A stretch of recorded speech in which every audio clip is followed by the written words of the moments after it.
Hi there. See this? Looks like an ordinary piece of plastic, doesn't it? But behind this piece of plastic is a revolutionary story. It all started in the 60s. When liquid color dye was coated onto car windows for aesthetic purpose, the car had to be jacked up to allow the liquid to flow down to cover the windscreen.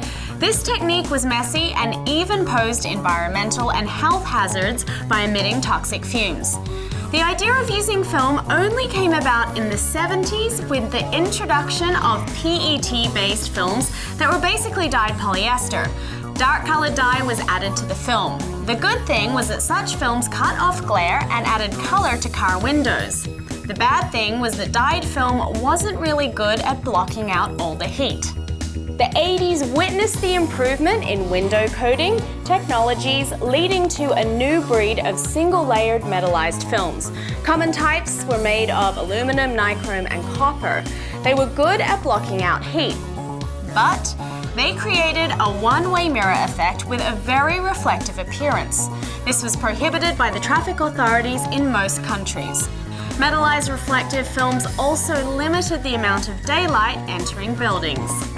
By the early 90s, one technology broke all conventions. It set a new industry standard where the highest amount of infrared heat could be rejected by the thinnest of polyester films while maintaining sharp clarity. And that, ladies and gentlemen, was V-Kool technology. V-Kool uses wavelength selective technology. The original was first developed during the Arab oil embargo. It was applied on aerospace and military wear in the case of stealth bombers. Here is the state-of-the-art V-Kool production facility in Germany, where the DC magnetron sputtering machine resides. It cost $24 million at the time it was built. This is how the metal targets look like inside. Indium oxide, silver, and gold are the precious metal targets used in V-Kool.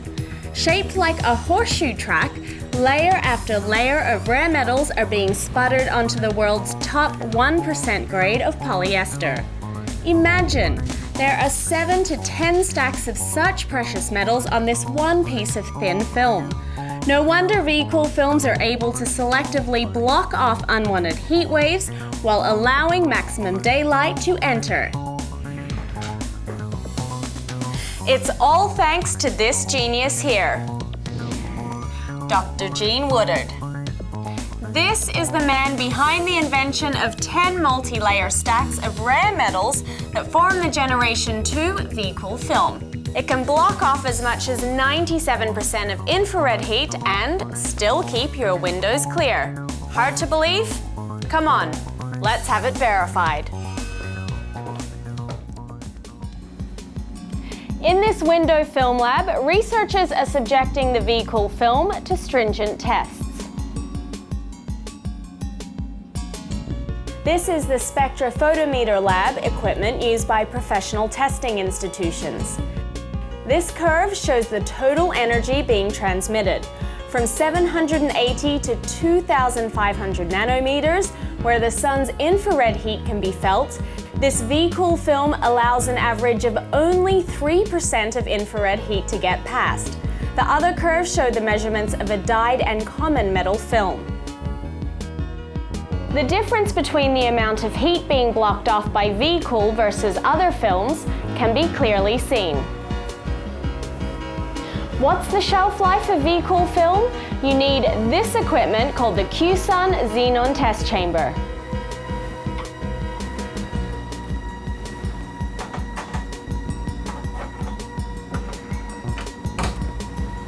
After 500 hours of accelerated weathering simulation, the V-Kool film still remains steady.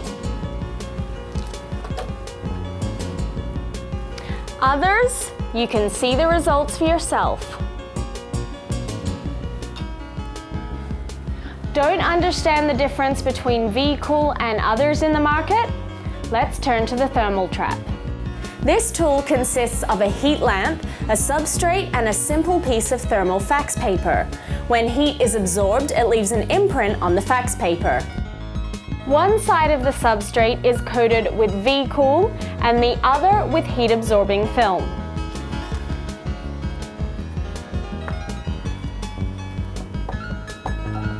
When heat passes through the substrate with the films, which side do you think will turn hot first?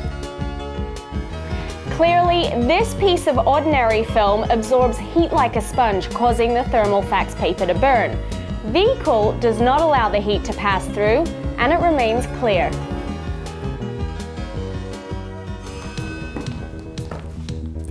Now, you've heard that metallized films do not transmit signals and will affect your GPS, autogate, and mobile phone. Well, not for V-Kool.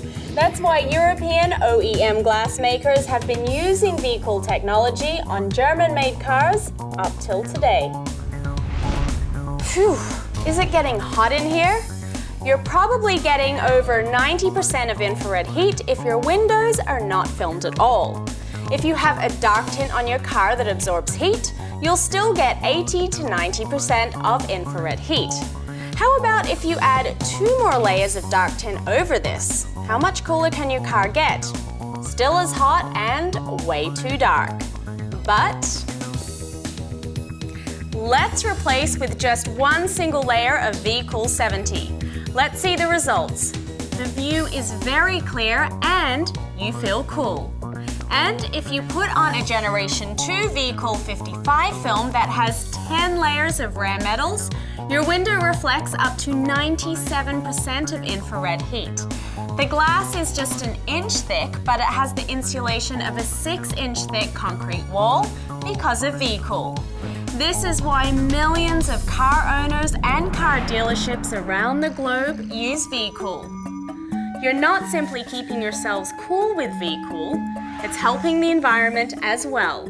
V-Kool reduces carbon dioxide output and saves fuel for car owners every year. No wonder this energy-saving fuel economy technology was voted one of the top 100 inventions of the millennium by America's popular science magazine. Today, V-Kool is the leader in spectrally selective technology. Have a clearer view, a cooler and a greener world.